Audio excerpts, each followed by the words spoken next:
Good evening, beta. Good evening, everyone. Very good evening. I hope सभी लोग join कर चुके हैं, तो शैल वी बिगिन। तो बेटा हम लोग लास्ट क्लास में क्या क्या कर चुके थे? लीनियरिटी प्रॉपर्टी तक, है ना? लीनियरिटी प्रॉपर्टी तक सारा कर चुके थे और उस पर लीनियरिटी प्रॉपर्टी और उसके पहले की जो 10 प्रॉपर्टीज थे उनका इस्तेमाल करके किसी भी डिटर्मिनेंट को कैसे इवेलुएट करते हैं विदाउट एक्सपेंशन, ये कर रहे थे,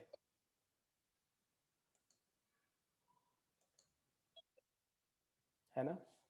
कि किसी डिटर्मिनेंट के किसी पर्टिकुलर रो में मैक्सिमम नंबर ऑफ जीरोस बनाना या उसको ट्रायंगुलर फॉर्म में रिड्यूस कर देना। तो बेसिकली हमने ये देखा था कि using the properties of determinant we can reduce any determinant to a triangular form, or we can reduce the order and evaluate without expanding as such.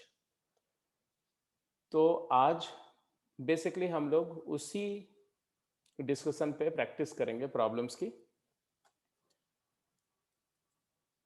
जो डिटर्मिनेंट की वैल्यू को इवेलुएट करने के लिए हम लोगों ने सीखा था कि डिटर्मिनेंट की वैल्यू क्या होती है, तो आप बोलते हैं कि the value of any determinant is summation of the products of its element of any row और column with their corresponding cofactors. मतलब आप किसी पर्टिकुलर रो या कॉलम के एलिमेंट्स को लेकर और उस हर एक एलिमेंट को उसके कॉरेस्पॉन्डिंग कोफैक्टर से मल्टीप्लाई करके जब ऐड करते हैं तो जो नंबर आती है that number is called value of determinant of that matrix. तो जिस रो या कॉलम के एलिमेंट ले रहे हैं उसी रो या कॉलम के मतलब उन्हीं एलिमेंट के कोफैक्टर से मल्टीप्लाई करके ऐड करते हैं तो वैल्यू आती है। तो एक नेचुरल क्वेश्चन अराइज होता है कि अगर हम एलिमेंट किसी एक रो के लिए मान लो R1 फर्स्ट रो के एलिमेंट लें और उन एलिमेंट्स को सेकेंड रो के कॉरेस्पॉन्डिंग कोफैक्टर से मल्टीप्लाई करें, तब क्या आएगा? तो ये भी एक प्रॉपर्टी है, इसको आप फटाफट नोट कर लो, फिर क्वेश्चंस पे चलते हैं।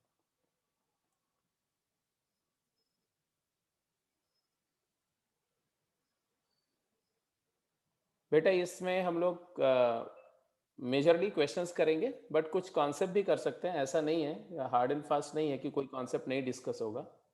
ठीक है, तो पहले आप ये एक प्रॉपर्टी तो लिख ही लो जल्दी से। तो प्रॉपर्टी मेंशन करेंगे, you can call it property 11A। क्या है? तो आप लिखिए, in any determinant summation of the product, ये आप जानते से पहले से, ये पहले से जानते हैं, कोई नई बात नहीं बता रहा हूं। In any determinant the summation of the products of elements of any row or column with their corresponding cofactors is equal to the value of determinant, is equal to the value of determinant. The property says that value of determinant is summation of the product of elements of any row oblique column with their corresponding cofactors. अब exactly इसी के नीचे लिखेंगे 11B। इसका मतलब क्या है? इसका मतलब हमने ये बोला कि अगर ये डिटर्मिनेंट ए है और ये A11 A12 A13 and so on, तो इसकी वैल्यू क्या है? तो किसी रो या किसी कॉलम को सिलेक्ट करके और उसके कोफैक्टर उसके एलिमेंट मल्टीप्लाइड बाय कोफैक्टर्स का सम। तो हम बोलेंगे the value of determinant is A11 C11 A12 C12 A13 C13, first row का एलिमेंट और उन्हीं के कोफैक्टर्स का प्रोडक्ट, या थर्ड रो का एलिमेंट और उनके कोफैक्टर का प्रोडक्ट, या सेकेंड रो का एलिमेंट उनके कोफैक्टर्स का प्रोडक्ट का सम, या फर्स्ट कॉलम का एलिमेंट उनके कोफैक्टर के प्रोडक्ट का सम। इसको हम बोलते हैं वैल्यू, और ये सबसे पहली चीज यही इस चैप्टर में आपके सीखी। तो दूसरी प्रॉपर्टी जिसके लिए मैंने ये डिस्कस किया वो लिखो, 11B करके लिखो। 11B क्या है? In any determinant, the summation of product of the element of any row, summation of product of element of any row with cofactor of corresponding element of any other row, अगर मैं रो की बात कर रहा हूं तो अगर फर्स्ट रो के एलिमेंट ले रहा हूं तो सेकंड रो या थर्ड रो के कोफैक्टर्स से मल्टीप्लाई करके ऐड करें, या फर्स्ट कॉलम का एलिमेंट ले रहा हूं, अगर मैं फर्स्ट कॉलम का एलिमेंट ले रहा हूं तो फर्स्ट कॉलम के एलिमेंट को सेकंड या थर्ड कॉलम के कॉरेस्पॉन्डिंग कोफैक्टर से मल्टीप्लाई करके अगर ऐड करें तो जो नंबर आती है वो 0 होती है। With the cofactor of corresponding element of any other row vanishes। क्या मतलब हुआ? मतलब ये हुआ कि A11, A12, A13 एलिमेंट किसके हैं? फर्स्ट रो के, और कोफैक्टर किसके हैं? सेकेंड रो के, C21, C22, C23, और इनका मल्टीप्लाई करके ऐड करेंगे तो 0 आएगा। इस बात को प्रूव कर सकते हो? तो हर प्रॉपर्टी को हम प्रूव कर सकते हैं, तो इसको भी प्रूव कर सकते हैं। कैसे प्रूव करेंगे? Can you suggest, anyone in the class who can suggest कि ये वाली प्रॉपर्टी को कैसे प्रूव करेंगे?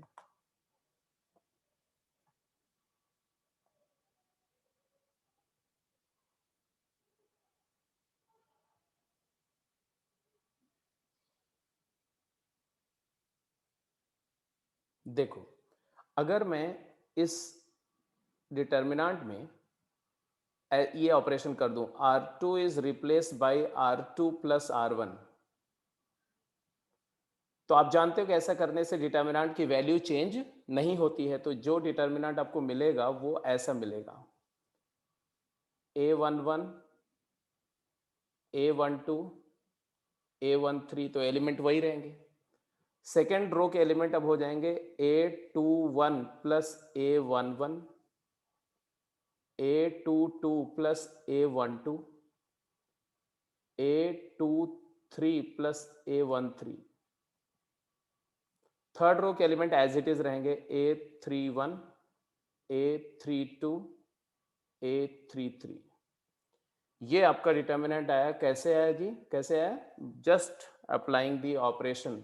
ये A11 था, ये A12 था, A13 था। अब अगर मैं इस डिटर्मिनेंट को, सेकेंड डिटर्मिनेंट को यहां से रो 2 से एक्सपैंड करूं, R2 से, तो एक्सपैंडिंग अलोंग R2 यहां लिख दिया मैंने, एक्सपैंडिंग अलोंग R2।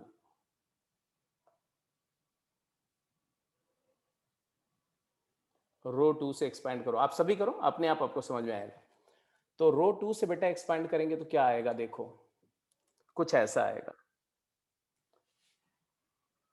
किसी भी रो से एक्सपैंड करते जो वैल्यू आएगी वही डिटर्मिनेंट ए आएगा। तो determinant A is equal to, बोलो, A21, A21 plus A11 times C21 plus A22 plus A12 multiplied by C22 plus A23 plus A13 multiplied by C23। Agreed? यहां तक तो क्लियर है, कोई प्रॉब्लम नहीं है? Okay okay right. अब अगर इसको आप क्या कर दो, अगर आप इसको एक्सपैंड कर दो, मतलब इसको थोड़ा सा डिस्ट्रीब्यूट कर लो, और डिस्ट्रीब्यूट करने में मैं जो बोल रहा हूं ध्यान से देखना, A22 C21, A21 C21, A22 C22, A23 C23, पहले इसको अलग करो तो ये आएगा ऐसा, A21 C21 plus A22 C22 plus A23 C23। कौन कौन सा हुआ? जो मैंने हाईलाइट करके रखा वो प्रोडक्ट को अलग कर दिया। इसके अलावा क्या बचा बेटा? तो इसके अलावा बच रहा है जो दूसरा, A11 into C21, A11 into C21 plus A12 into C22 plus A13 into C23। अब आप देखो, ये जो फर्स्ट है ये तो सेकेंड रो के एलिमेंट है और सेकेंड रो के ही कॉरस्पॉन्डिंग कोफैक्टर हैं, तो element multiplied by there corresponding cofactor का सम क्या होता है? डिटर्मिनेंट ए। प्लस ये क्या है? ये कुछ नंबर है। इसमें क्या देख रहे हैं? इस एलिमेंट में क्या दिख रहा है? यहां दिख रहा है कि एलिमेंट तो बेटा फर्स्ट रो के हैं, but cofactor corresponding element of second row के हैं। तो आई थिंक रिजल्ट प्रूव हो गया। determinant A is equal to determinant A plus something, then that something has to be 0. Agreed or not? मतलब हमने क्या कंक्लूड किया कि अगर हम किसी रो के एलिमेंट को उन्हीं एलिमेंट के कॉरेस्पॉन्डिंग कोफैक्टर से मल्टीप्लाई करके ऐड करते हैं तो डिटर्मिनेंट की वैल्यू आती है। बट अगर हम एलिमेंट किसी एक रो के लेते हैं और कोफैक्टर किसी दूसरी रो के लेते हैं और मल्टीप्लाई करके ऐड करते हैं तो 0 आ जाता है, वो वैनिश कर जाता है। तो ये प्रॉपर्टी याद रहनी चाहिए आपको, दिस इज वेरी इंपॉर्टेंट।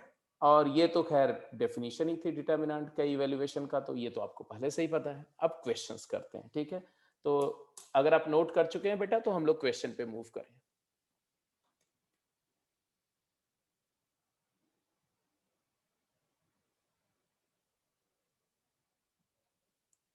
ठीक है,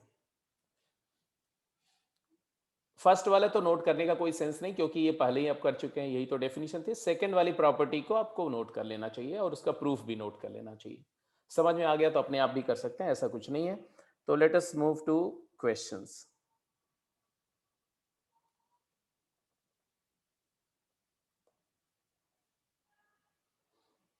हाँ, सिंपल क्वेश्चन से डिफिकल्ट की तरफ मूव करेंगे, है ना?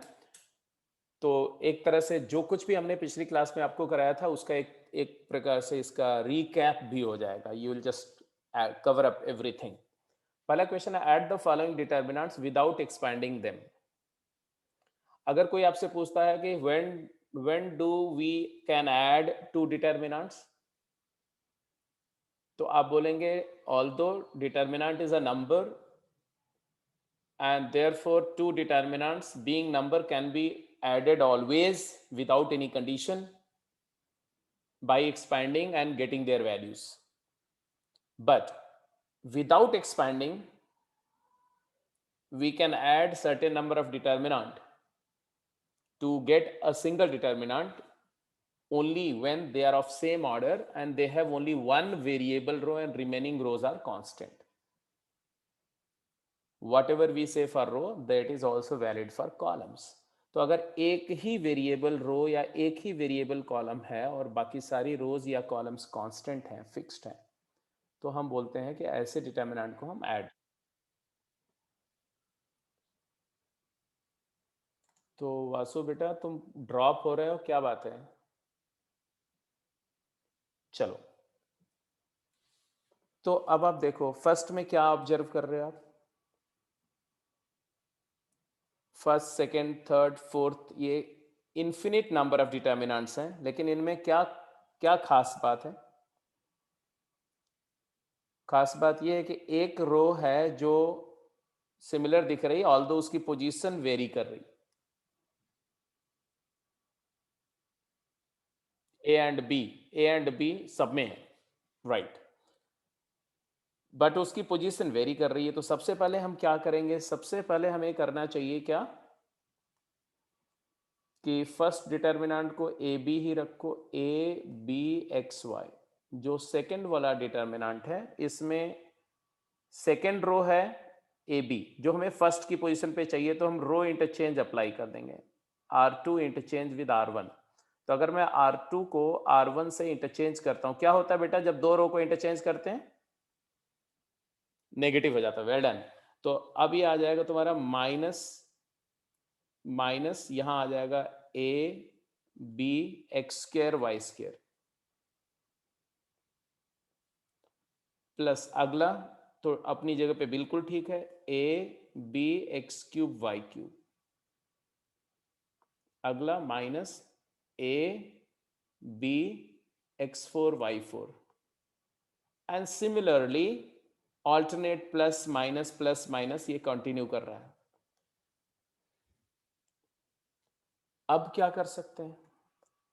अब एक और बात देखो, जब किसी डिटर्मिनेंट को कोई नंबर से मल्टीप्लाई करते हुए, तो वो नंबर उस डिटर्मिनेंट की किसी एक रो या एक कॉलम में मल्टीप्लाई होती है। I hope you remember, right? Although matrices में ऐसा नहीं होता, जब मैट्रिक्स को किसी एक नंबर से मल्टीप्लाई करते हैं तो वो नंबर सारे एलिमेंट में मल्टीप्लाई होती है। This is the difference between matrix and determinant. तो ये माइनस जो है, इसको हम अगर मल्टीप्लाई करें किस में, सेकेंड रो में। तो ये ऐसे भी लिख सकते हैं, यहाँ प्लस कर दें और यहाँ माइनस एक्स स्क्वायर, यहाँ माइनस वाई स्क्वायर लिख सकते हैं। ऐसे ये वाला माइनस को भी अगर हम प्लस कर दें तो यहाँ माइनस एक्स फोर और माइनस वाई फोर हो सकता है। अगला जो है वो तो रहेगा तुम्हारा A B X five Y five,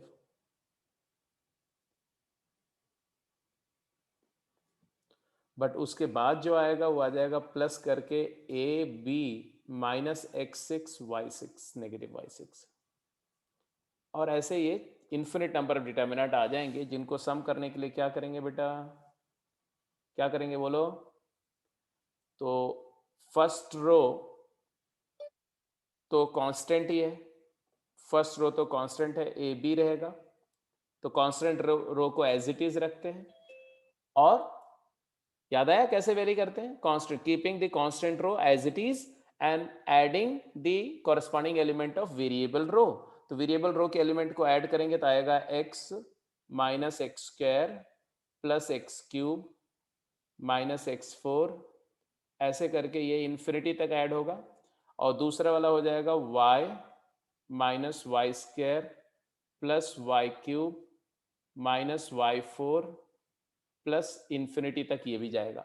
अब ये इन्फिनिट जीपी है ना, तो इन्फिनिट जीपी का सम तो आप सभी जानते हो, राइट। ये भी इन्फिनिट जीपी है और ये भी इन्फिनिट जीपी है। इन्फिनिट जीपी का सम कंडीशन क्या है, देखो यहाँ देखो, इधर मॉड एक्स और मॉड वाई दोनों वन से लेस हैं, तो इसका कॉमन रेशियो क्या है, इसका कॉमन रेशियो है x, और जिसका मैग्नीट्यूड लेस देन वन है, इसका कॉमन रेशियो क्या है y, ना माइनस एक्स है। इसका कॉमन रेशियो क्या है, कॉमन रेशियो इसका माइनस वाई है, इसका मैग्नीट्यूड भी लेस देन वन है। तो इन्फिनिट जीपी जिसका कॉमन रेशियो वन से छोटा है उसका समेशन क्या होता है, याद है, a plus ar square up to infinity. If common ratio mod r is less than 1, then it is a upon 1 minus r. ये है s infinity infinite gp का सम। तो यूज कर लो बेटा, तो यहाँ पर आंसर आ गया, क्या आया बोलो, a b, ये आ जाएगा x upon one plus X, और यहाँ आ जाएगा y upon one plus Y. आगे इसको सिंप्लीफाई बिल्कुल सही, बिल्कुल सही। तो इसका फाइनल आंसर आ जाएगा A Y upon one plus Y minus B X upon one plus X. This is what the first part, right. ऐसे फटाफट जल्दी से सेकंड पार्ट का आंसर बताओ बच्चे, क्विक कैरी ऑन।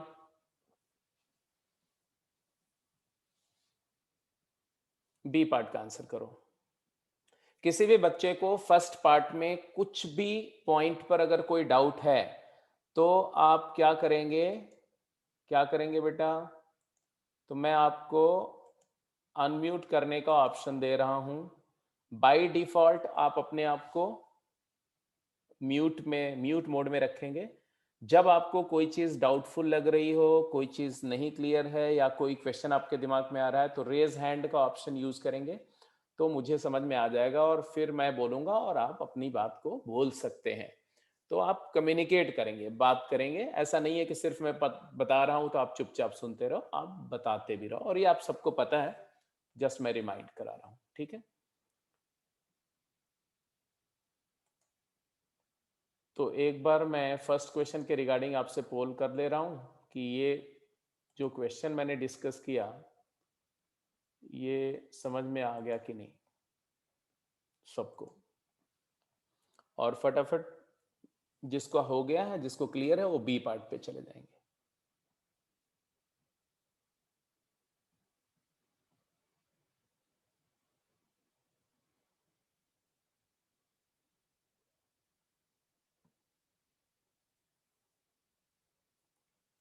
बेटा मैंने ए पार्ट के लिए पूछा है अभी, तो ए पार्ट में अगर कोई बच्चा बोल, दो तीन बच्चे बोल रहे हैं कि स्टिल वर्किंग ऑन इट, सो आप बता सकते हो मुझे कहां पर ट्रबल है, आई विल हेल्प यू।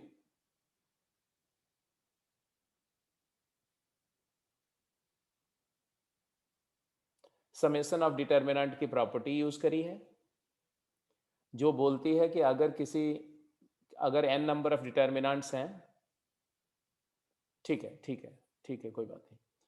तो समेशन ऑफ डिटर्मिनेंट की प्रॉपर्टी बोलती है कि अगर n नंबर ऑफ डिटर्मिनेंट्स हैं या दो डिटर्मिनेंट हैं जिनका एक रो वेरिएबल है, remaining rows as it is हैं, कांस्टेंट है, तो उनको ऐड करके सिंगल डिटर्मिनेंट बना सकते हैं, जिसमें जो वेरिएबल रो है, जो फिक्स रो है, वो एज इट इज रखते हैं और वेरिएबल रो के कॉरस्पॉन्डिंग एलिमेंट को ऐड कर लेते हैं, बस। और कोई प्रॉपर्टी नहीं यूज करी इसमें। सिर्फ एक ही काम यूज किया हमने कि वेरिएबल जो फिक्स्ड रो है उसकी पोजीशन फिक्स करी। जैसे फर्स्ट रो अगर फिक्स्ड है तो हर एक में मैंने फर्स्ट रो फिक्स किया, उसके लिए हमें ऑल्टरनेट डिटर्मिनेंट में रो इंटरचेंज करना पड़ा, जिससे वैल्यू नेगेटिव हो जाती है, तो वो नेगेटिव मैंने वेरिएबल वाली रो में इंसर्ट कर दिया, बस। और कुछ नहीं किया है। इन्फिनिट जीपी का फार्मूला लगा, आंसर आ गया। सेकंड जो बी पार्ट था, ये पार्ट भी सिंपल ही था। क्या है? A B C X Y Z 135। सबसे पहले ऑब्जर्वेशन क्या है कि ए बी सी सब में है, एक्स वाई जेड सब में है, सिर्फ ये 1 3 5 2 4 6 एक रो वेरी कर रही है। तो हम उस एक रो को पोजीशन वाइज सेम कर दें। तो मान लो थर्ड रो को हम आइडेंटिकल बनाना चाहते हैं, थर्ड रो को वेरिएबल बनाना चाहते हैं, तो यहां पर थर्ड रो वेरिएबल करने के लिए रोलिंग करनी पड़ेगी। इसको रोल करेंगे, सॉरी, है ना? तो रोल करेंगे, रोलिंग प्रॉपर्टी आप जानते हो। यहां पर भी देखो, इसको, इस वाले को रोल कर दें, इसको रोल कर दें, यहां ले जाएं इस पोजीशन पर, इसको रोल करके यहां लाएंगे। ऐसे यहां पर देखो, ये जो वेरिएबल रो यहां पड़ी हुई, इसको रोल करके हम फर्स्ट प्लेस पे ले जाना चाहते हैं यहां। तो रोलिंग प्रॉपर्टी क्या बोलती है? रोलिंग प्रॉपर्टी बोलती है कि if a row oblique column rolls over n number of parallel rows oblique column, then मतलब इनिशियली डेल्टा था और ये प्रॉपर्टी हमने लिखा rolling over N rows, rolling over, passing over N rows. तो न्यू डिटर्मिनेंट डेल्टा डैश जो होगा वो होगा -1 to the power n delta. Reason भी मैंने बताया था, ऐसे बताया था कि मान लो ये ए बी सी है, ये एक्स वाई जेड है और ये यू वी डब्ल्यू है। अगर मैं इसमें ऑपरेट करता हूँ that R1 rose, R1 interchange with R2, तो ये बन जाता है X Y Z A B C U V W, but value आ जाती है नेगेटिव, -1 आ जाता है एक फैक्टर। इसके बाद फिर मैं अगर इंटरचेंज करता हूँ R2 इंटरचेंज विद R3, अब ये बन जाता है बेटा एक्स वाई जेड तो एज इट इज रहेगा, यू वी डब्ल्यू यहाँ आ जाएगा और ए बी सी नीचे चला जाएगा, बट फिर से एक माइनस आएगा, तो -1 की पावर 2 हो गया। अब जरा समझो हुआ क्या। फर्स्ट को देखो, ए बी सी यहाँ है और लास्ट में देखो ए बी सी यहाँ है, तो आपको ऐसा दिख रहा है कि as if A B C जो है ये दो पैरेलल रोज के ऊपर से फ्लाई करते हुए या उसके ऊपर से रोल करते हुए यहाँ आ गई, जिसको बोलते हैं rolling over two rows, rolling over two rows. तो दो रोज पे रोलिंग हुई, तो देखो यहाँ क्या है, -1 की पावर 2, क्योंकि रोलिंग करने के लिए एक रो के ऊपर से रोल करना मतलब इंटरचेंज, फिर से रोल करना इंटरचेंज, जितने रोज को पास करेंगे उतनी बार रो इंटरचेंज करना पड़ेगा। हर एक रो इंटरचेंज में एक माइनस आता है, तो n रोज के ऊपर से अगर पास करेंगे तो -1 की पावर n होगा।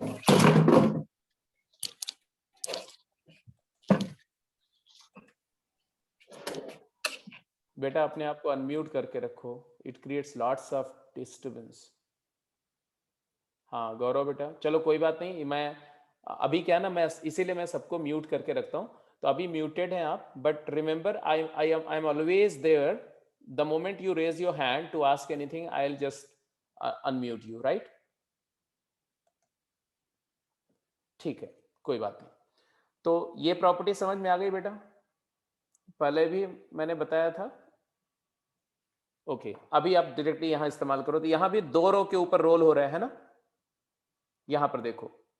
तो ये आ जाएगा, पहला तो एज इट इज रखो, A B C X Y Z 1 3 5 plus दूसरा ये 2 4 6, ये 2 रो के ऊपर से फ्लाई करती हुई यहां आ जाएगी, तो ये आ जाएगा तुम्हारा A B C X Y Z and 2 4 6, right. अब तीसरे पे आ जाते हैं बेटा, थर्ड पे। थर्ड में क्या हुआ, ये जो थर्ड रो है ये rolls over the first and second row और यहां आ जाएगी, तो आ जाएगा A B C X Y Z and 3 5 7। समझ रहे हो क्या हो रहा है ऐसा करने से? ऐसा करने से हो ये रहा है कि जो रो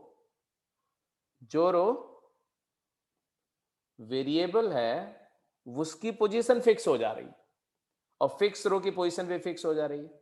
ए बी सी, अच्छा इसमें नहीं रोल करना, चौथे में रोल करने की जरूरत नहीं। आई एम वेरी सॉरी, यहां पर रोल क्यों करेंगे, ये तो अपनी जगह पे सही है। A B C X Y Z and 4 6 8, very correct. अब इसके बाद में now it is having the third row variable, remaining rows are as it is, तो आप सीधे सीधे इसको सम कर सकते हैं। समेशन कुछ ऐसा आएगा, fixed rows as it is होती हैं तो एक्स वाई जेड ऐसे ही रहेगा बेटा, और 1 प्लस 2 प्लस 3 प्लस 4, तो 4 3 7 2 9 1 10, ये 10 हो जाएगा। एंड 3 4 7 5 12 6 18 हो गया, एंड 5 6 11 11 7 18 18 8 26 हो गया। दैट्स इट, आगे कुछ नहीं करना। इसके बाद अब सिंगल डिटर्मिनेंट है उसको इवैल्यूएट कर सकते हैं। तो ये हो गया समेशन प्रॉपर्टी पर बेस्ड कुछ क्वेश्चंस किया हमने, आगे कैरी आउट करते हैं। अगले क्वेश्चन पे चलते हैं।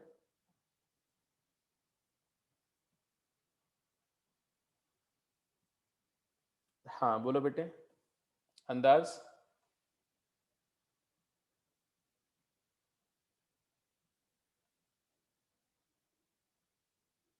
ओके, नॉर्मली जो कॉन्सेप्ट है उसको नोट कर लिया करो, जो क्वेश्चन है ना उसको आप कोशिश करो कि समझो, समझने पे ज्यादा फोकस होना चाहिए, और नोट करने के बजाय दोबारा खुद से ट्राई करो। बट एनीवे अगर आप नोट कर ले रहे हो तो कोई बात नहीं है।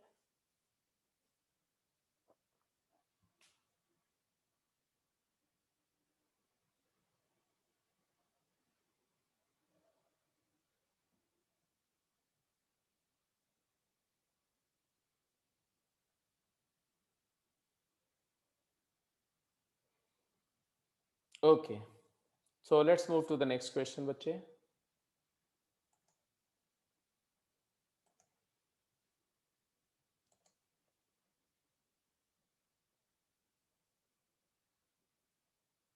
हाँ बेटा, वही मैंने से बताया ना वासु, कि we can directly interchange row, no, if you interchange row 1 and row 3, yes you can, but that interchange will make the value negative।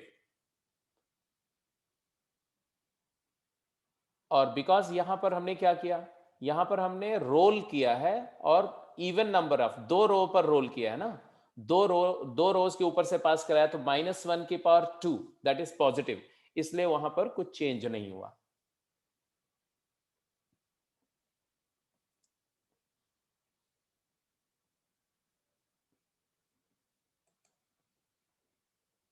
कोई भी 2 रो या कोई भी 2 कॉलम को आप इंटरचेंज कर सकते हैं, वैसा करने पर वैल्यू नेगेटिव हो जाती है, ये प्रॉपर्टी है, आप पढ़ चुके हैं। चलो अगले क्वेश्चन पे चलते हैं, ठीक है। फिर भी कोई क्वेरी है तो just keep on posting. Second question, by using the property of determinant prove that these determinant vanish। 214 427 638, A part. अब जब डिटर्मिनेंट को हमें इवेल्युएट करना है बेसिकली विदाउट एक्सपैंडिंग, तो क्या करना होता है आपको पता ही है, उसके एलिमेंट को देखना होता है, एलिमेंट में कोई कनेक्शन ढूंढना होता है कि क्या एलिमेंट में कोई कनेक्शन है।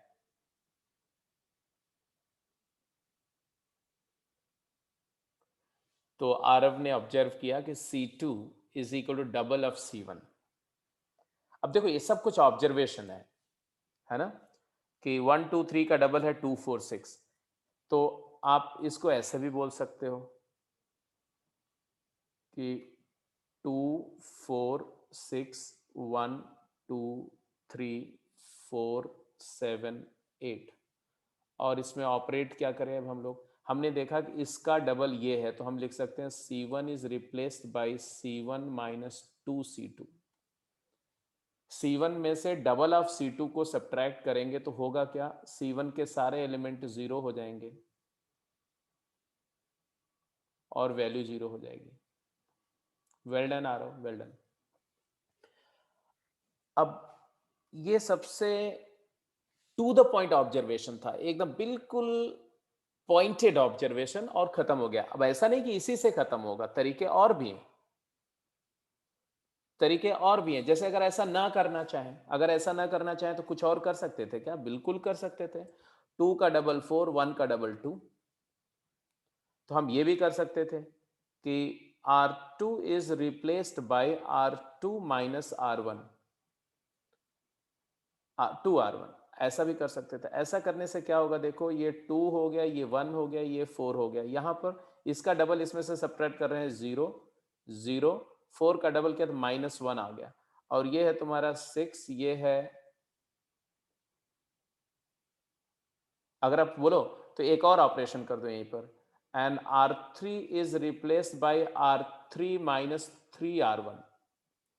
तो यहां भी आ जाएगा बेटा 0, है ना, यहां आ जाएगा 0, और इसका 1 का ट्रिपल 3, यहां भी 0 आ गया, और 4 का ट्रिपल 12 गया, तो -4 हो गया यहां पर।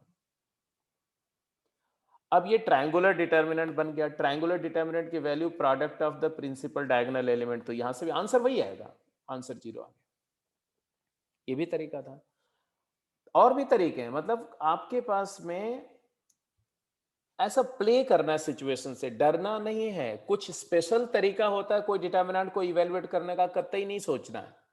क्योंकि जैसे ही ये सोचोगे ना, फिर आप मूव नहीं करोगे, फिर आप सोचोगे नहीं, फिर आप जल्द स्टेप्स नहीं लोगे, डिसीजंस नहीं लोगे। तो इसलिए बिना डरे हुए डिसीजंस लो, जो समझ में आए उसको कैरी आउट करो। आंसर ज्यादा से ज्यादा होगा, किसी का 1 स्टेप में आ जाएगा, किसी का 2 में आ जाएगा, किसी का 3 में, हार्डली मैटर्स, राइट। जैसे इसमें मैं ऐसा भी कर सकता था कि R3 is replaced bye R3 minus R1 plus R2। ऐसा करने से क्या आएगा, तो ये 2 1 4 4 2 7, और 4 plus 2 6 minus 6 0, 2 plus 1 3 minus 3 0, and 4 plus 7 7 8 minus 11 -3। ठीक है।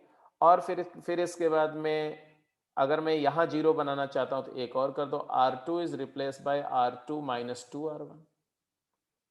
ये जैसे ही करोगे इसमें, तो यहां पर भी 0 आ जाएगा, यहीं पर मैं चेंज कर दे रहा हूं, यहीं पर, यहां पर 0 आ जाएगा, यहां पर भी 0 आ जाएगा, यहां पर -1 आ जाएगा, तो 0 0 -1।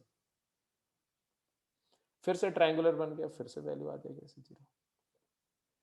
एनीवे ठीक है, आई होप सबको क्लियर है। सेकंड क्वेश्चन का ए पार्ट सभी को क्लियर है। बी, बी किसका इसका हो गया, क्विक जल्दी बताओ। Well done, well done, well done, ठीक है बेटा, ठीक है, बिल्कुल सही, बिल्कुल सही। सी पे जाओ, कैरी ऑन, फटाफट भागते जाओ। बी पार्ट में you know that cube root of unity है, तो हमें पता है कि 1 प्लस ओमेगा स्क्वायर 0 होता है, ये तो मान जानते होंगे आप। Omega is cube root of unity, non real cube root of unity.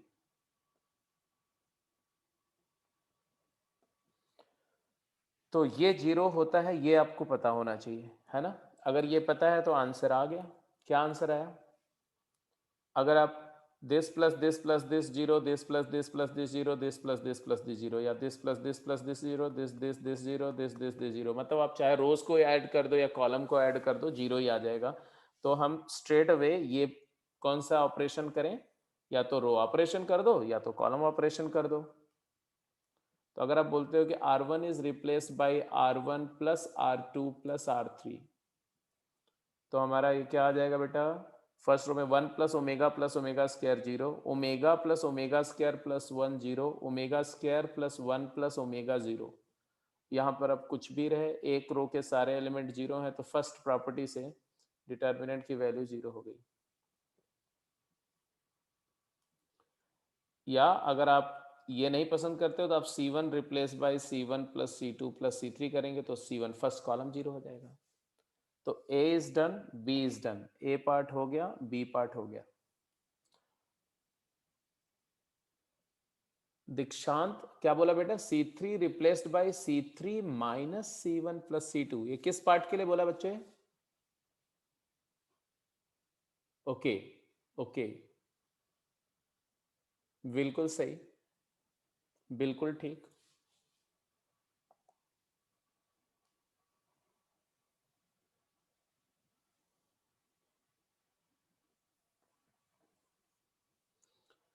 तो ऑब्जर्वेशन क्या है, हमेशा एलिमेंट को ऑब्जर्व करो, रोज को ऑब्जर्व करो, कॉलम्स को ऑब्जर्व करो। तो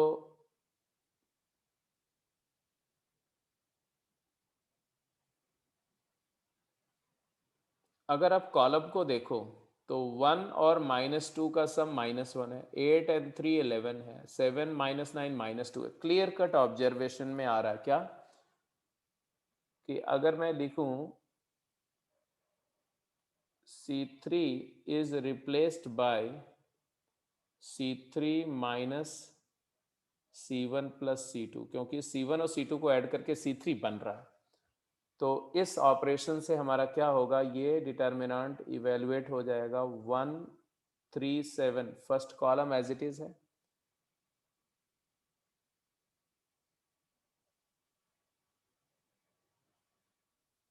आरव बेटा ये क्या बोल रहे हो, C3 replace by C2 minus C3?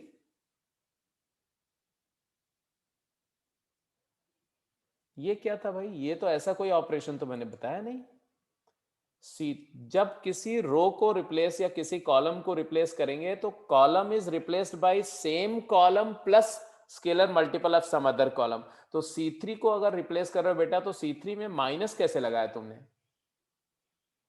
हाँ, C2 इज रिप्लेस्ड बाय,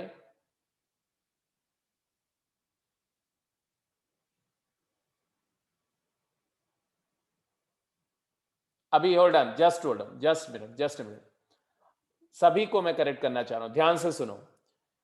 क्या प्रॉपर्टी थी? A row can be replaced by adding the scalar multiple of some other row into it.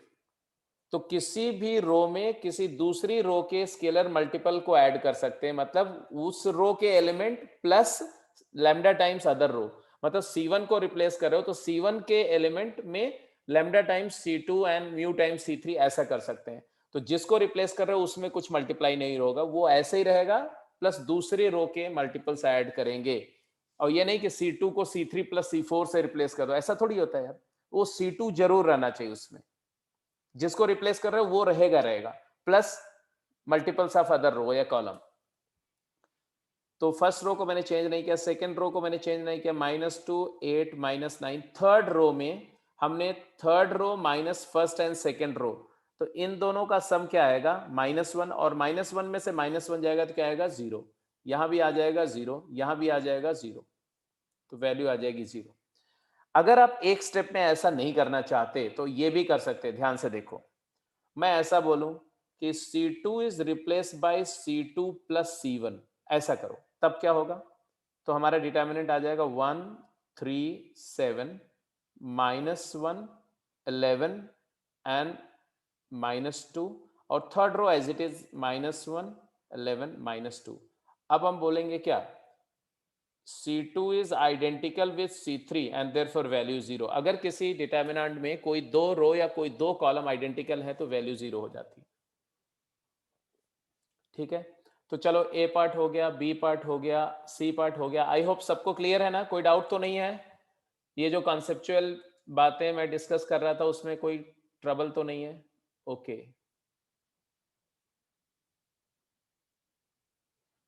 ठीक है ठीक है ठीक है ठीक है, going going fine, going fine. E part, D part and E part में पहले हम लोग डी पार्ट डिस्कस कर रहे हैं।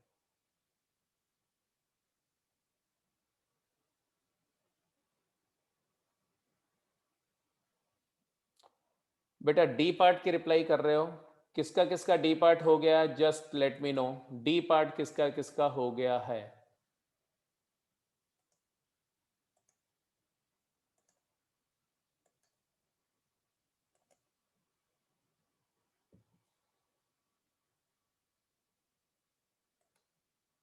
हम लोग डी पार्ट की बात कर रहे हैं। अच्छा, कुछ लोगों ने ई कर लिया, कुछ लोगों ने डी कर लिया, कोई बात नहीं, कोई बात नहीं।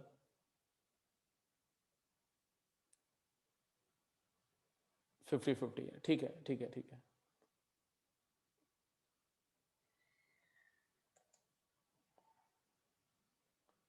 ई पार्ट के लिए बताओ, ई पार्ट किसका इसका हो गया, पार्ट ई।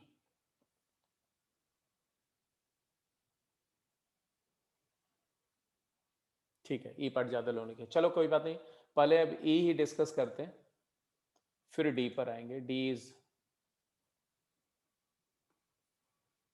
Very straightforward. ई भी ऐसा कुछ नहीं है। ई पार्ट में क्या दिख रहा है, कॉलम 1 और कॉलम 2 के एलिमेंट को ध्यान से देखो। तो इसका इसका डिफरेंस क्या है, इसमें 3 ऐड करो तो ये आ जाएगा, इसमें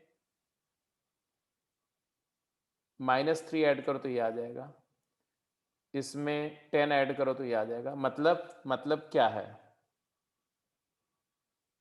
मतलब ये है कि if I say that C2 is replaced by C2 plus C3, so I will get the first column as it is,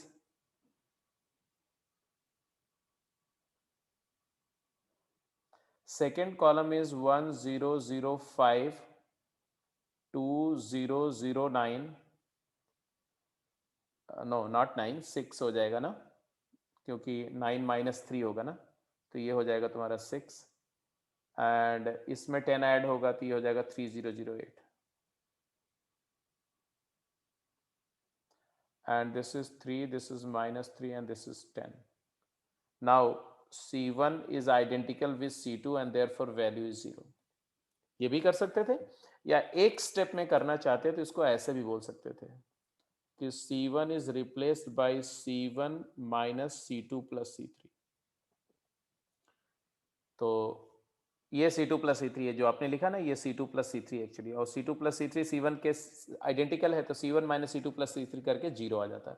तो उस केस में हमारा फर्स्ट रो का सारा एलिमेंट 0 हो जाता है, एंड देयरफॉर इधर कुछ भी हो वैल्यू क्या आती, 0। अब डी पार्ट में आ जाओ, डी पार्ट। डी पार्ट में ऑब्जर्वेशन क्या है, ऑब्जर्वेशन है कि कुछ फैक्टर्स कॉमन है। तो अगर हम कॉमन फैक्टर फर्स्ट रो से क्या कॉमन निकाल सकते हैं, आयोटा की पावर m। सेकेंड रो से क्या कॉमन निकाल सकते हैं, आयोटा की पावर m+3।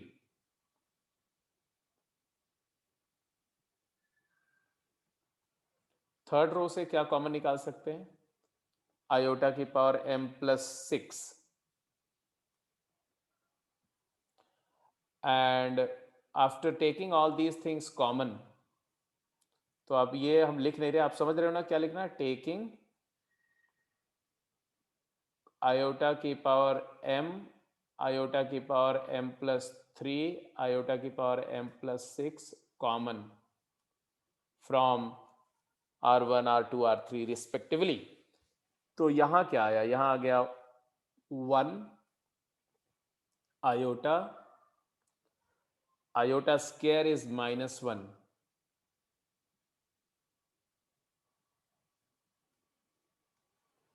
यहां आ जाएगा -1 आयोटा 1, और यहां पर आ जाएगा 1 आयोटा -1। तो क्या ऑब्जर्व हो रहा है, what is your observation finally, final observation is that the first row is identical with, yes, R1 and R3 are identical, और अगर किसी डिटर्मिनेंट में दो रो या दो कॉलम आइडेंटिकल है तो उसकी वैल्यू हो जाती है 0, तो ये हो जाएगा 0 because row 1 is identical with row 3। Right जी, तो हमने देखा कि ये चारों क्वेश्चंस आराम से हैंडल हो गए, ऐसी कोई बात नहीं, पांचों क्वेश्चंस हो गए हैंडल। अगले क्वेश्चन में चलते हैं, नेक्स्ट क्वेश्चन।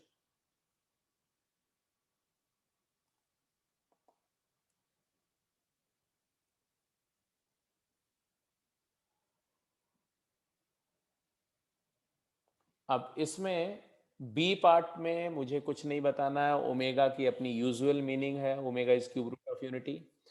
सी पार्ट में आयोटा रूट ऑफ -1 है, मुझे नहीं बताना है। ए पार्ट में सिर्फ मुझे ये बात बतानी है कि E raise to the power iota X जो होता है ये होता है cos X plus iota sine x.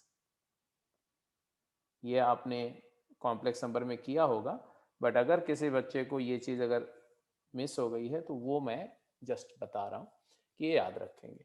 E raise to the power iota theta Euler form होता है कॉम्प्लेक्स नंबर का, और ये है cos theta plus iota sine theta, ऐसा।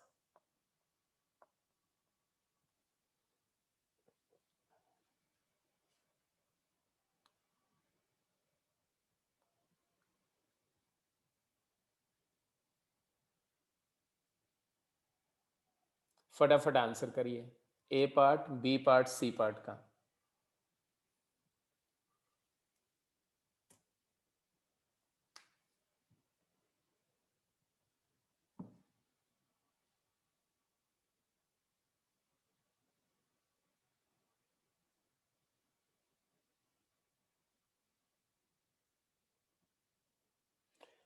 करण ने बोला C2 is replaced by C2 plus C3।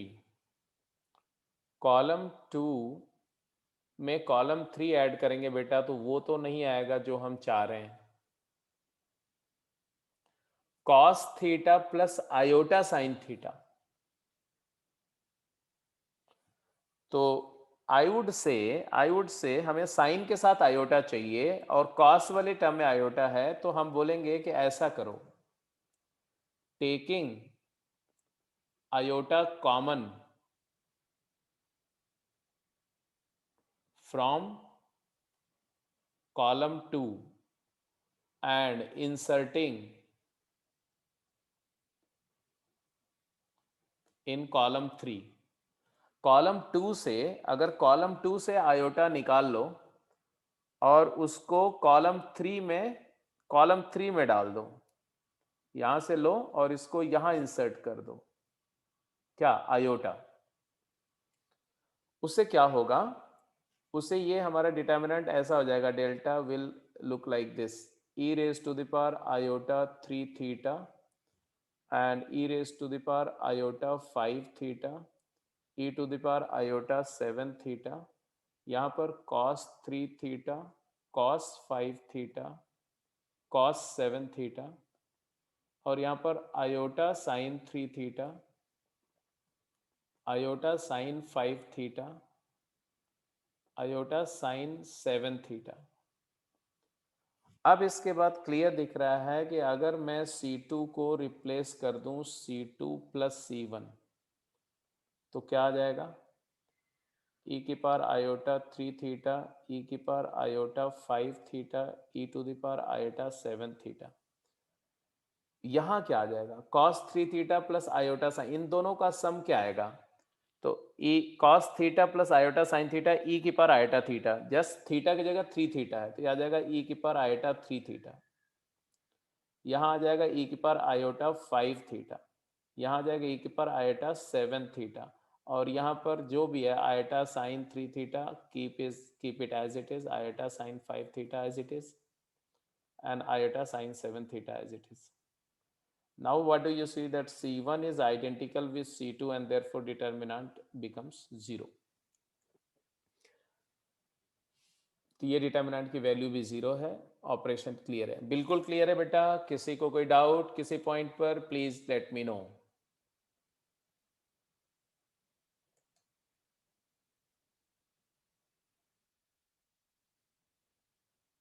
हाँ श्रेया, वो भी कर सकते थे, आयटा इधर से कॉमन लेकर के।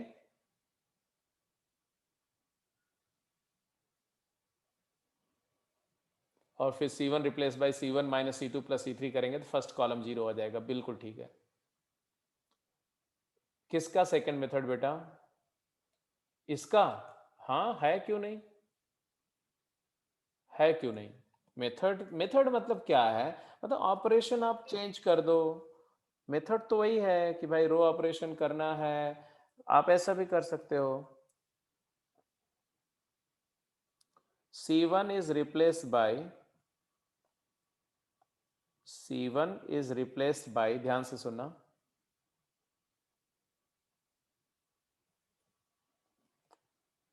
C1 माइनस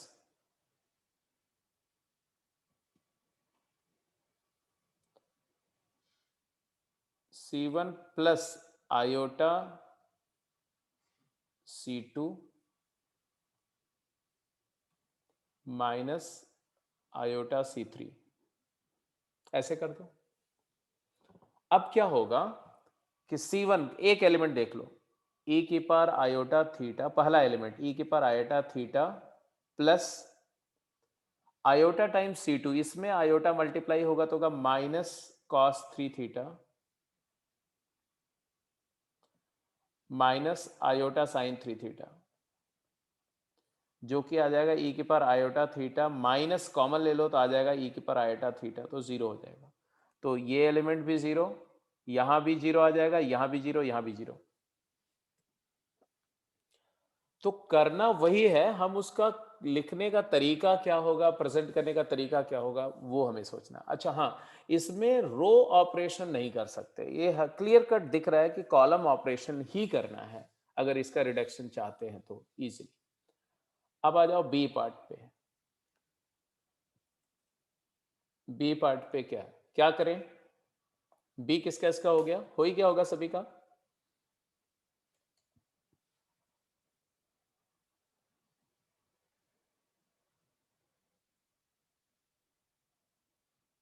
हाँ वासु, तुमने क्या बोला बेटा, मैं समझ नहीं पाया। हाँ चलो, जिसका बी हो जाए बेटा सी भी कर लो। हाँ यस वासु, बेटा अपने आप को अनम्यूट करके बताओ क्या बोल रहे थे तुम?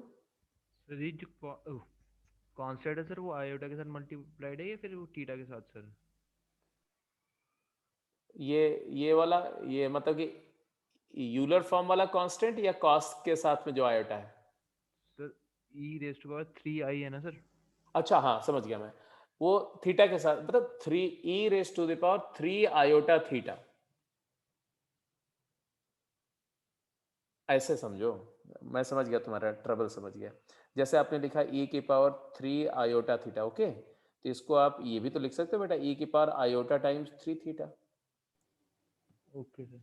क्योंकि ये तो कम्यूटेटिव होता है ना, तो जिसको जिसके साथ रखना चाहो रख दो। तो हम ऐसे ही लिखे आयोटा, क्योंकि हमारा जो कन्वर्जन है Euler form e⁻ iota x is equal to cos x plus iota sine x, जो भी आयोटा के साथ मल्टीप्लाई होगा वो आर्ग्यूमेंट हो जाएगा ये। तो ये 3 थीटा आर्ग्यूमेंट हो गया। क्लियर है? Yes sir. ठीक।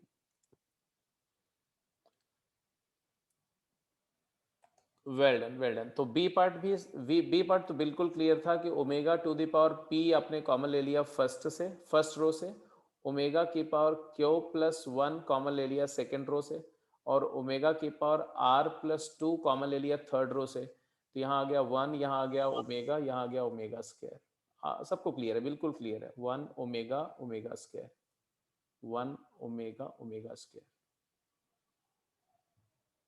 तो obvious सी बात है कि तीनों रो आइडेंटिकल है तो वैल्यू 0 होगी, तो कोई भी दो रो आइडेंटिकल या दो कॉलम आइडेंटिकल तो वैल्यू 0 होगी। ऐसे ही ये वाला भी हो गया होगा, इजंट इट? सी पार्ट भी एग्जैक्टली सिमिलर है, तो I am just moving to next. C part हो ही गया होगा।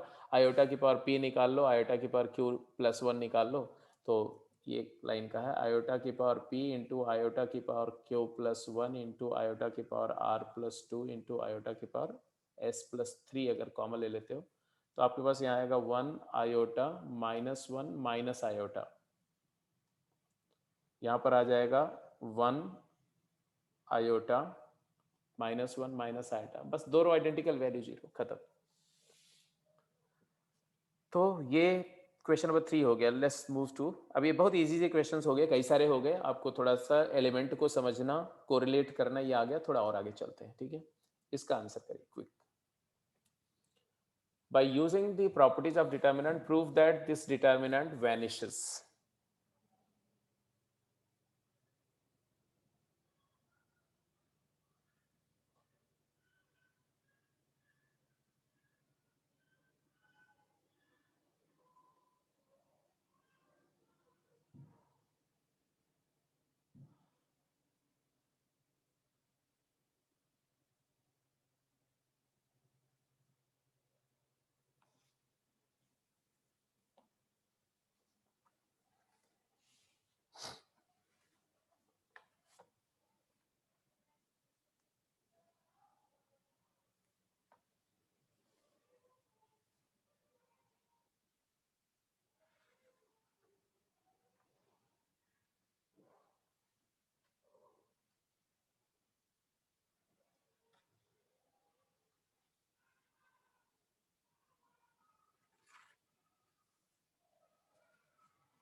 जिसको क्लिक कर जाए immediately let me know in chat box.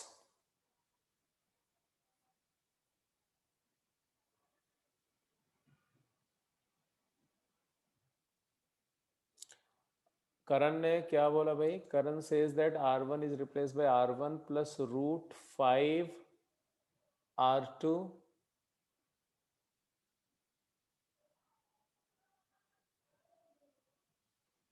Plus R3 minus R3। Okay,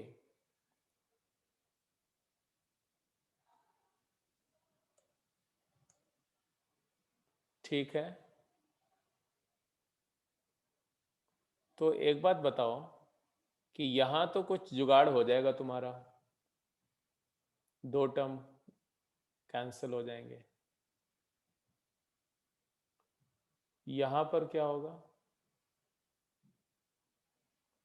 √5 R2 में ये कैंसिल हो जाएगा, माइनस R3 में क्या हो जाएगा? कोई फायदा नहीं होगा।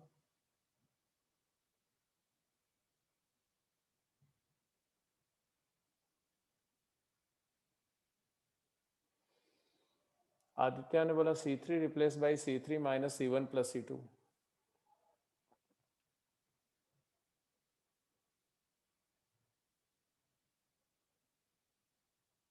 एक बार चेक भी कर लो बेटा, जो आप कर रहे हो उससे फाइनली कंक्लूड हो रहा है कि नहीं।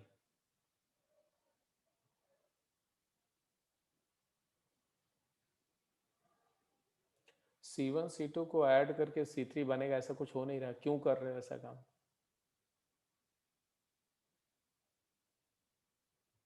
नो, आप में से कोई भी सही ट्रैक पे नहीं जा रहा है।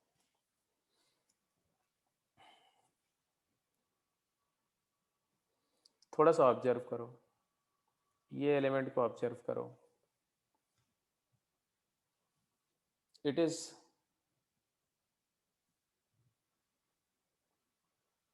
√2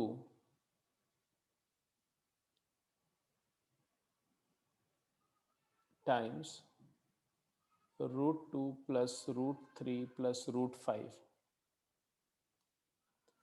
सेकेंड रो को ऑब्जर्व करो, सेकेंड कॉलम का फर्स्ट एलिमेंट को देखो, तो ये है तुम्हारा √3 टाइम्स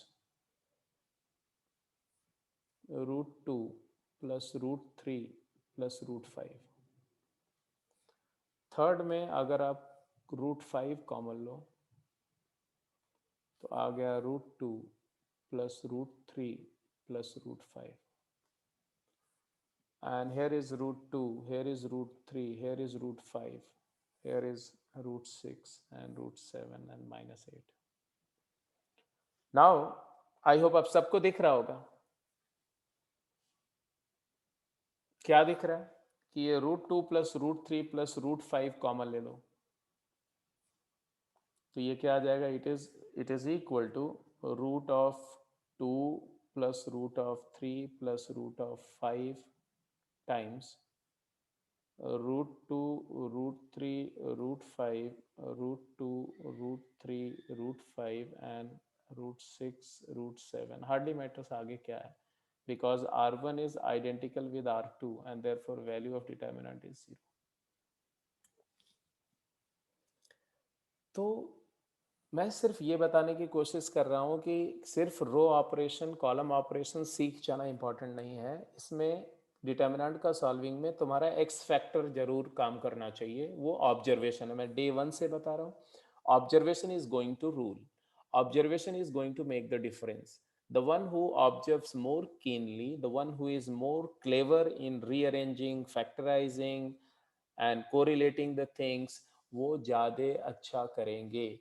और आपको ज़्यादा अच्छा करना हो तो आप भी ये चीज़ करना शुरू कर दो, थोड़ा फास्ट और multi dimensional thinking thought process होनी चाहिए। ठीक है, ये नहीं कि एक ही चीज़ पे लटक जाएंगे तो नहीं, फटाफट फटाफट डिसीजन लेना होगा। चलिए और अगले क्वेश्चन पे चलते हैं। क्लियर है ये तो सब कुछ बिल्कुल क्लियर। देखो ये स्ट्राइक बेस्ड है, जिसको स्ट्राइक किया हुआ नहीं हुआ तो टाइम किल होता है इसमें, है ना।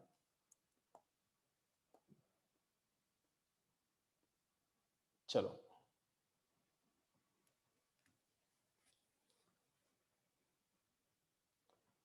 using the property show that this determinant becomes 0.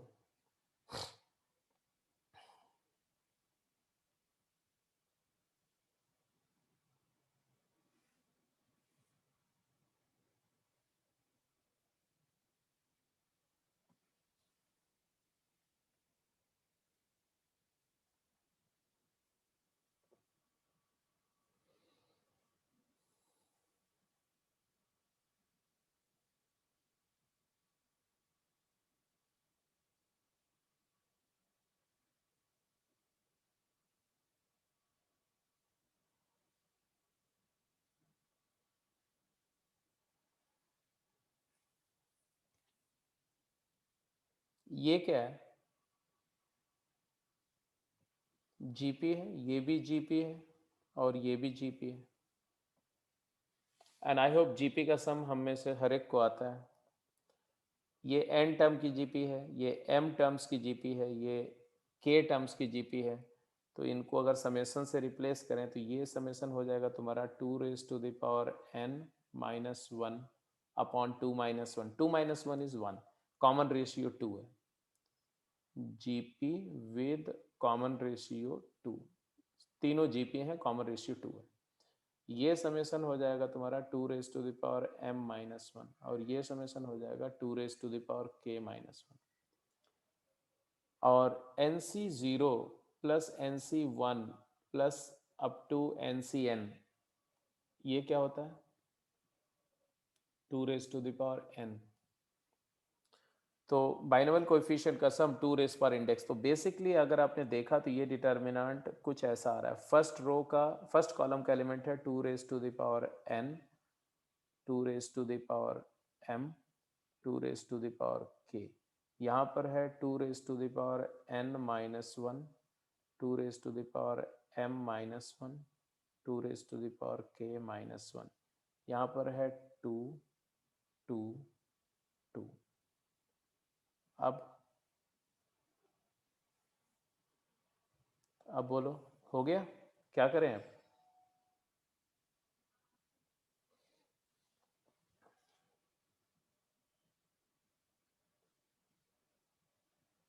Yes, चाहे C1 कर दो चाहे C2 कर दो, C1 replace by C1 minus C3 करने के बजाय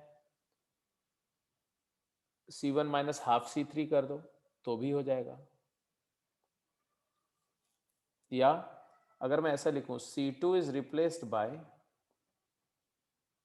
C2 माइनस C1, तो यही डिटर्मिनेंट ऐसा आ जाएगा 2⁻n, 2 raise to the power m, 2 raise to the power k, यहाँ पर -1 -1 -1, ये है यहाँ से 2 2 2। अब ये दोनों कॉलम आइडेंटिकल है, मल्टीपल्स है ना, तो इसके बाद करना चाहो तो ऐसा कर दिया, C2 is replaced by C3 is replaced by C3 plus 2C2, तो थर्ड कॉलम के सारे एलिमेंट जीरो, वैल्यू जीरो हो जाएगी। Yes yes yes yes yes.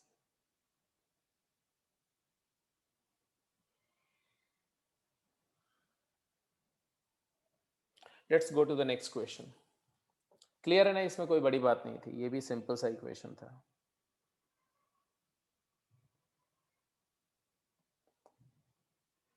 yes,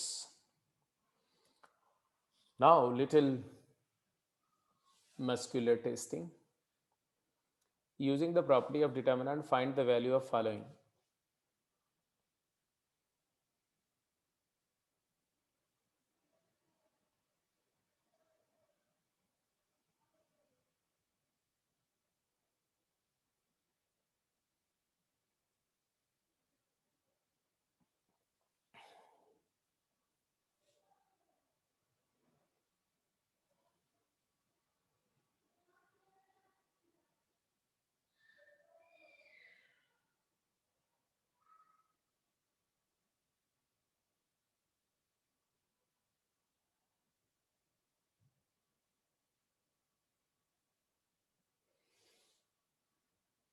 ये क्या किया तुमने, एडिंग ऑल कॉलम्स, उससे क्या मिलेगा बेटा?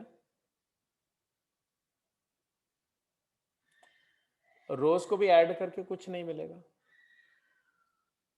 No no no, it's not going to work.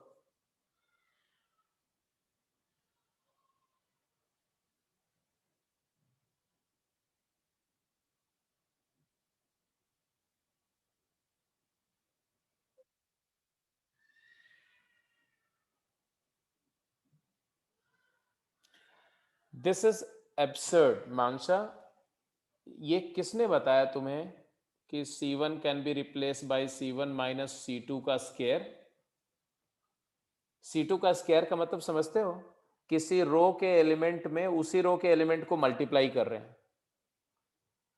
Operation क्या बोलता है कि किसी भी रो के एलिमेंट में हर एक एलिमेंट में सेम नंबर, कोई लैम्डा या के मल्टीप्लाई हो सकती है। आप ऐसे कैसे कर सकते हो कि सेकंड एलिमेंट में सी ए मल्टीप्लाई कर दो, थर्ड में ए बी मल्टीप्लाई कर दो, ऐसा थोड़ी हो सकता है। तो एलिमेंट, हर एक एलिमेंट को अलग अलग नंबर से मल्टीप्लाई करके ऐड नहीं कर सकते, एक ही कांस्टेंट नंबर सब में मल्टीप्लाई होगी। तो जो आप कर रहे हो ये तो एब्सर्ड है, एब्सर्ड है, कभी नहीं करेंगे सर, नेवर, पाप है। अब देखो यहां क्या क्या कर सकते हो। B C C A B common की बात करें, जस्ट होल्ड ऑन, इतनी जल्दबाजी नहीं आदित्य, जस्ट होल्ड ऑन। हाँ सर, एक सेकंड रुको। दीक्षांत ने बोला बी सी ए बी और सी ए कॉमन लो, कहां से? फर्स्ट रो से बी सी कॉमन लोगे, सेकंड से सी ए, थर्ड से ए बी, कर सकते हो।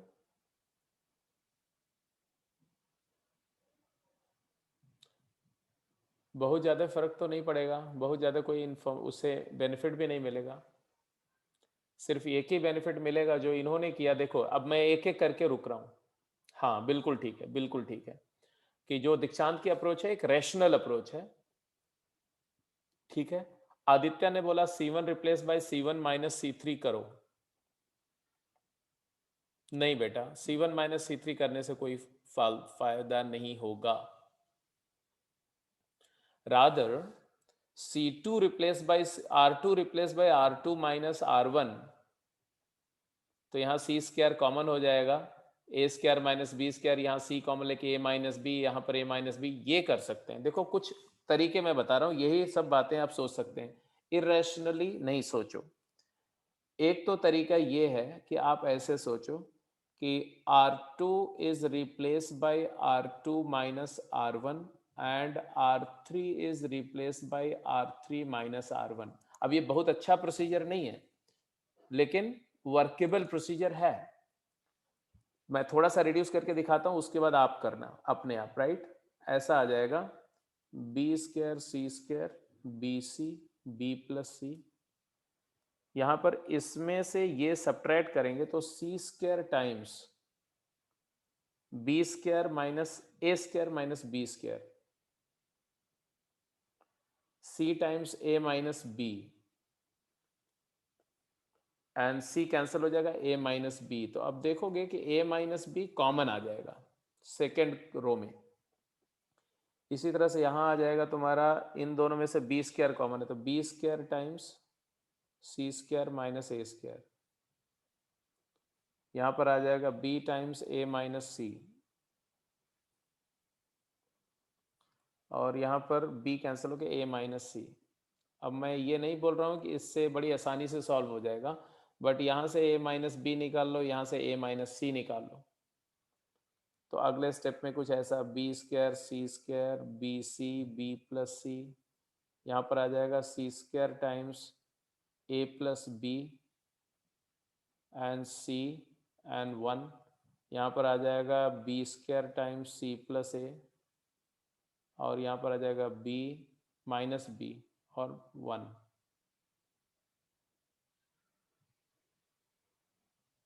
नहीं, minus B square times B plus A, यहाँ बी एन वन, ऐसा आ जाएगा।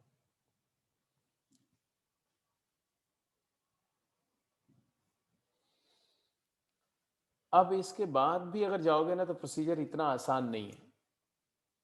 तो कई बार ऐसा होगा कि जब आप मूव कर रहे होगे एक स्टेप पे आके आपको रुकना पड़ेगा, यार आगे कैरी आउट किया जाए या नहीं किया जाए। ठीक है, तो आई वुड से कि इस प्रोसेस को नहीं कैरी करते क्योंकि ये थोड़ी लेंदी डायरेक्शन में जा रही है, कुछ और सोचते हैं। आ जाओ कुछ और सोचने के लिए, देखो ध्यान से देखो, यहां पर फर्स्ट रो में ए नहीं दिख रहा है, सेकेंड रो में बी नहीं दिख रहा है,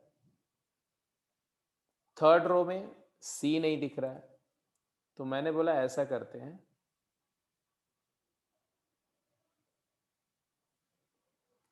मल्टीप्लाई एंड डिवाइड करते हैं। ए से डिवाइड किया और फर्स्ट रो में ए मल्टीप्लाई किया तो आया A B square C square A B C and A B plus A C.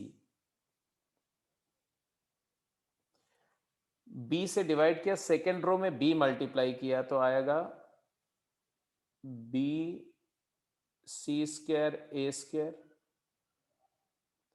And B A C and B C plus B A, और यहां पर आएगा C A square B square C A B C A plus C B. अब क्या हुआ, इसके बाद कुछ समझ में आ रहा है क्या हुआ, क्या बेनिफिट हुआ, हमने क्यों किया ऐसा? क्योंकि ऐसा करने से हमें कॉलम 1 में और कॉलम 2 में कुछ कॉमन दिख रहा है। पर्पस हमारा होता है कि डिटर्मिनेंट की किसी रो या किसी कॉलम के सारे एलिमेंट को सेम बना देना। उसके बाद तो फिर आपको मैं करके दिखाया था, रिडक्शन होकर के 2 जीरो बन जाते हैं, फिर ट्रायंगुलर बन जाता है। तो यहां से हमने क्या किया, एबीसी कॉमन लिया। कहां से? Taking ABC common from column 1 and column 3, column 2 both. तो ए स्क्वायर ए इंटू बी इंटू सी का होल स्क्वायर आया बाहर, और एक ए बी सी तो डिनोमिनेटर में था। इधर क्या आ गया, इधर आ गया B C C A B, यहां आ गया 1 1 1, यहां पर आ गया ए बी प्लस सी ए, यहां पर आ गया A B plus B C, यहां पर आ गया बी सी प्लस सी ए। अब तो आपको समझ में आ गया, क्या समझ में आया?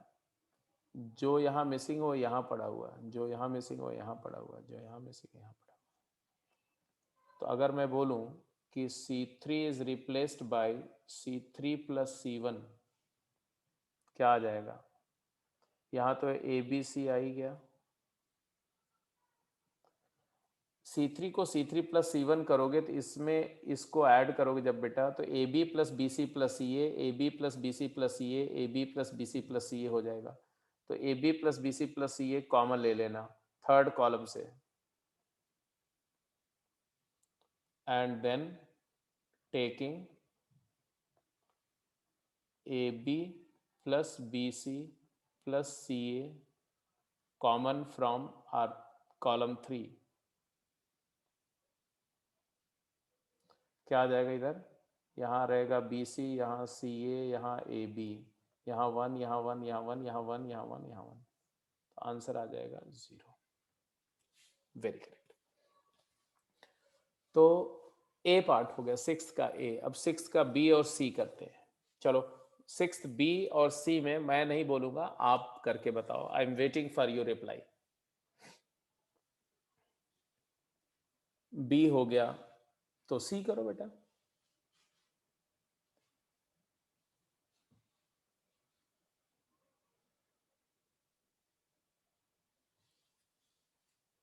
अब बी जो है आइडियल सिचुएशन है, डिटर्मिनेंट की किसी रो के एलिमेंट आइडेंटिकल हो या किसी कॉलम के सारे एलिमेंट आइडेंटिकल हो, तो आपको पता है क्या करना चाहिए, जीरोस बनाने चाहिए, है ना? तो हम जीरोस बनाने की कोशिश करेंगे।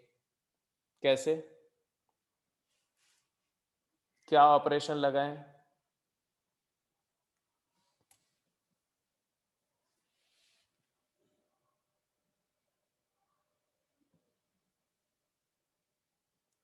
ए स्क्वायर 1 है तो क्या करें?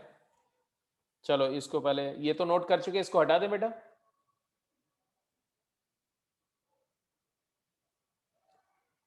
ये कॉलम और रो कुछ ढंग से समझ नहीं रहे हो आप लोग, क्या कुछ भी बोल देते हो। वाशु, क्या बोल रहे हो तुम?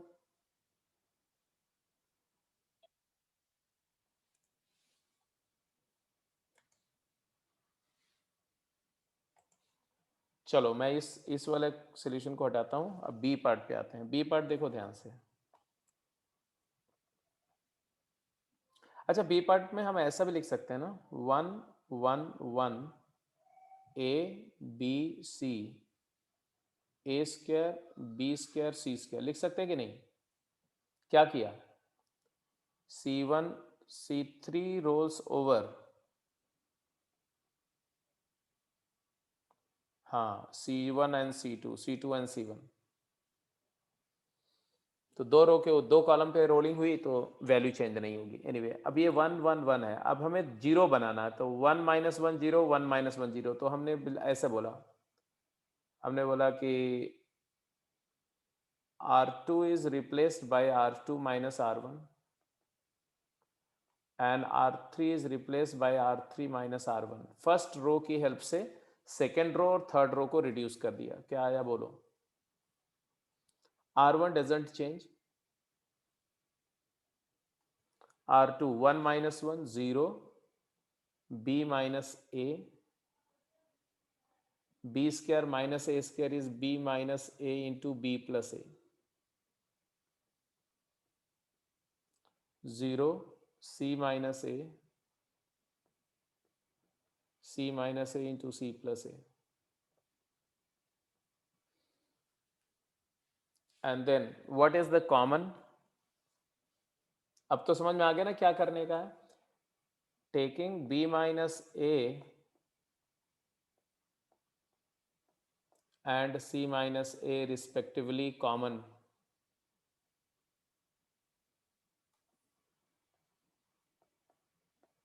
respectively from R2 and R3।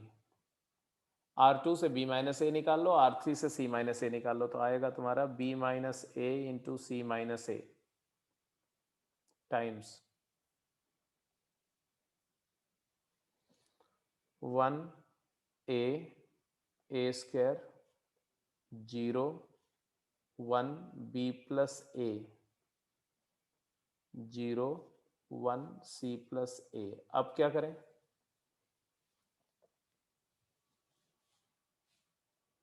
अब चाहे तो आप रिड्यूस करके 2/2 बना करके सॉल्व कर लो, या एक ऑपरेशन और भी कर सकते हैं। R3 is replaced bye R3 minus R1 R2 कर दो, तो ये आ जाएगा तुम्हारा B minus A into C minus A into 1 A square 0 1 B plus A and 0 0 A minus C minus B।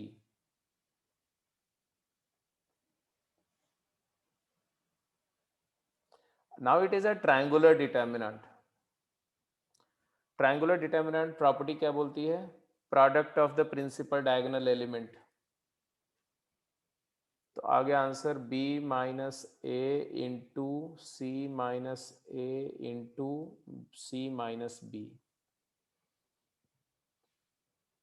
इसी को लिख सकते हैं A माइनस बी, यहाँ माइनस मल्टीप्लाई किया और वो यहाँ से माइनस निकाल करके इसमें सेंड कर दो लास्ट वाले में, A minus B into B minus C into C minus A. एक साइक्लिक एक्सप्रेशन है।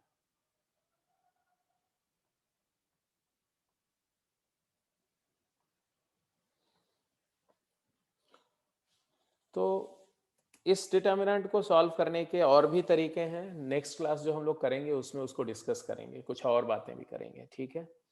बहरहाल ये अभी रो ऑपरेशन से हमने रिड्यूस करके दिखाया। ऐसे जरा सी पार्ट को करिए, सी पार्ट।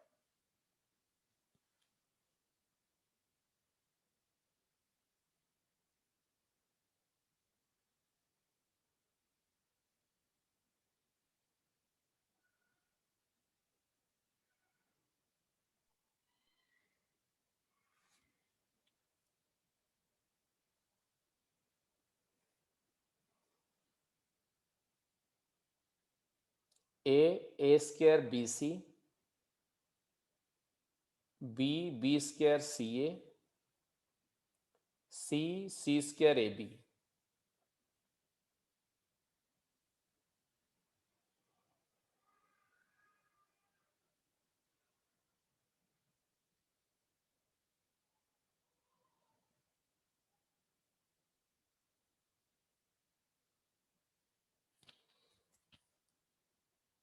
ऑब्जर्वेशन बोलता है यहाँ पर ए मिसिंग है, यहाँ बी और यहाँ सी।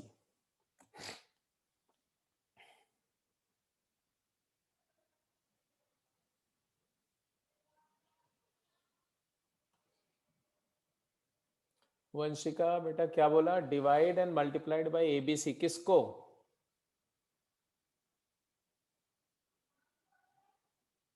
एबीसी से बाहर डिवाइड कर दिया और एबीसी से मल्टीप्लाई करोगे। किसको मल्टीप्लाई करो एबीसी से? रो को या कॉलम को? नहीं बेटा, रो को करो, कॉलम को कैसे? बाहर एबीसी मल्टीप्लाई करो और अंदर कॉलम 3 में एबीसी डिवाइड कर दो तो हो जाएगा।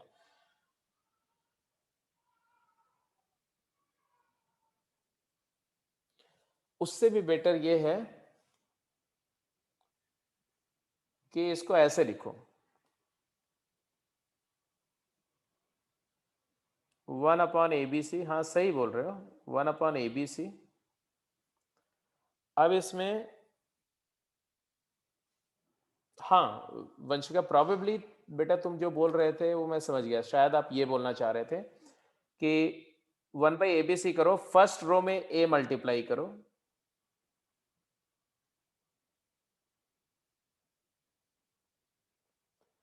Yes good good good. Second row में बी मल्टीप्लाई करो,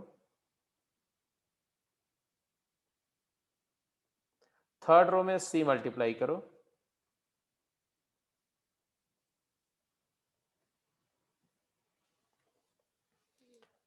अब इसके बाद आप यहां से एबीसी निकाल लो कॉमन। Now take ABC common from column 3। Column 3 से एबीसी निकाल दोगे तो एबीसी बाहर आएगा और एबीसी अपॉन एबीसी 1 हो जाएगा, और ये आपका तुम्हारा ऐसा बन जाएगा, A square A cube 1 B square B cube 1 C square C cube 1। अब बिकॉज एक कॉलम के एलिमेंट सारे जीरो आइडेंटिकल हो चुके हैं, तो इसके बाद अब वो प्रोसीजर बिल्कुल सेट है कि आप सी R2 replaced by R2 minus R1 and R3 replaced by R3 minus R1 कर दो, ठीक है। और फिर इसको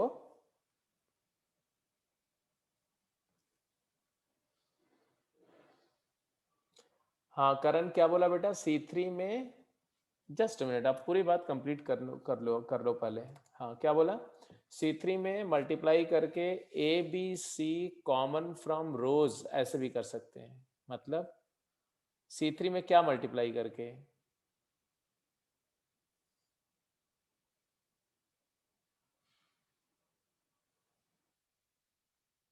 ओके ओके। इसके बाद में क्या करना है बेटा, इसके बाद में 2 जीरो बनाना है, ये ऑपरेशन करके तो आ गया तुम्हारा ये। अब आगे आप कर लेना, A2 A square A cube और 1, यहाँ आ गया 0, यहाँ पर आ गया बी क्यूब माइनस ए क्यूब, यहाँ पर आ गया B square minus A square, यहाँ पर आ गया सी क्यूब माइनस ए क्यूब, यहाँ पर आ जाएगा C square minus A square, यहाँ पर 0। अब यहाँ से b माइनस ए, यहाँ से c माइनस ए कॉमन आएगा, तो b minus A into C minus ए। अब आगे आप इसको कंप्लीट कर लेंगे, नहीं होगा तो आप मेरे से नेक्स्ट क्लास में पूछना, अगर नहीं हो तो।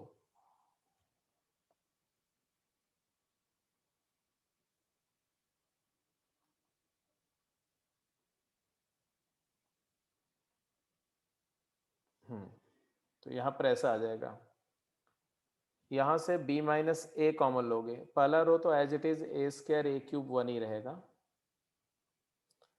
यहाँ पर b प्लस ए आएगा, यहाँ पर B square plus A square plus A B आएगा, यहाँ पर 0, यहाँ पर c प्लस ए आएगा, यहाँ पर सी square plus A square plus A सी आएगा, यहाँ पर 0। अब इसके बाद चाहे आप रिडक्शन कर दो, 2 में सिंप्लीफाई करके सॉल्व कर लो, या फिर से सब्ट्रैक्ट करो, R3 replace by R3 minus R1 कर दो, R3 माइनस R2। तो यहाँ पर देखो एक C माइनस बी आएगा, और यहाँ पर भी देखो तो ए स्क्वायर कैंसिल हो जाएगा, C माइनस बी आएगा, C माइनस बी कॉमन आ जाएगा, ठीक है। तो ये वाला स्टेप करके आप करना, एक्सपेंशन करके तो यहीं पे खत्म हो जाएगा, वो मैं नहीं सजेस्ट कर रहा हूँ। अब थोड़ा सा एक्सरसाइज करना, ये वाली ऑपरेशन करना, फिर कुछ अपना दिमाग लगाना, और ये सॉल्व होकर के फाइनल आंसर आ जाएगा, ठीक है। आंसर जो आएगा इसका वो आएगा, मैं बता दे रहा हूं, a minus B into B minus C into C minus A into A B plus B C plus C A, ये आएगा, ठीक है। तो आई होप आप सभी उसको कंप्लीट कर लेंगे। तो आज का डिस्कशन में यहीं पर डिस्कशन को क्लोज करते हैं, ठीक है।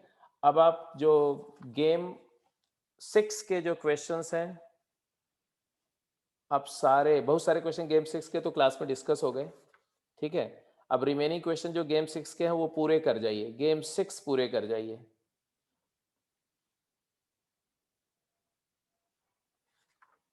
ओके। और गेम 5 तो हो ही चुका था, पहले से ही हो चुका था, तो गेम 6 कंप्लीट कर जाएंगे, ओके। नेक्स्ट क्लास में मैं कुछ और फैक्टराइजेशन ऑफ डिटर्मिनेंट बताऊंगा, कुछ और डिटर्मिनेंट पे क्वेश्चंस करेंगे, राइट। बट एक चीज का ध्यान रखेंगे, हाँ बेटा टेस्ट अनाउंस करेंगे, अब टेस्ट का टाइम आ गया, तो आप टेस्ट के लिए तैयार रखो, संडे को टेस्ट देखते हैं, अभी मैं जितेंद्र सर से बात करके बोल देता हूँ। अच्छा, मैं ये बोल रहा था कि क्लास जो आपकी स्टार्ट होती है ना, जैसे आपका क्लास का टाइम है 7:30 to 9, तो प्लीज़ मेक श्योर दैट 7:30 से 5 मिनट पहले ही आप लॉग इन कर जाओ। क्योंकि यूजुअली क्या होता है कि आप 7:30, बहुत सारे लोग 7:40 तक, 7:45 तक लॉग इन कर रहे थे। तो आपको 5 मिनट पहले लॉग इन कर लिया करो, रादर देन कि 5 मिनट बाद या एग्जैक्टली डॉट टाइम पर लॉग इन कर रहे हो। तो दैट वे वी विल। तो ये तो थोड़ा गड़बड़ हुआ ये तो। चलो, अब तो आपका ग्रुप बना दिया है तो मैं इंस्टेंटली पोस्ट कर दूंगा, ठीक है। बट ये आईडी अभी आपको दे दिया है, तो यही आईडी आप नोट करके रखो, मोस्टली यही आईडी रहेगी आपकी, आपके बैच के लिए, ठीक है। तो नेक्स्ट क्लास में आप बिल्कुल अपना टाइम से 10 मिनट पहले, 5 मिनट पहले रहेंगे। अगर आप 5 मिनट पहले आ जाते हैं, आप पिंग करेंगे तो कुछ आपके डाउट भी हो सकते हैं, कुछ आप पूछना चाहेंगे तो वो भी डिस्कस हो जाएगा, ठीक है। चलो, okay. So good good night बेटा, good night, take care, see you in the next class. Game 6 complete कर लेंगे, है ना। और एनसीईआरटी के अब जो बची हुई प्रॉब्लम है वो भी कर जाओ। Okay, good night, take care, bye.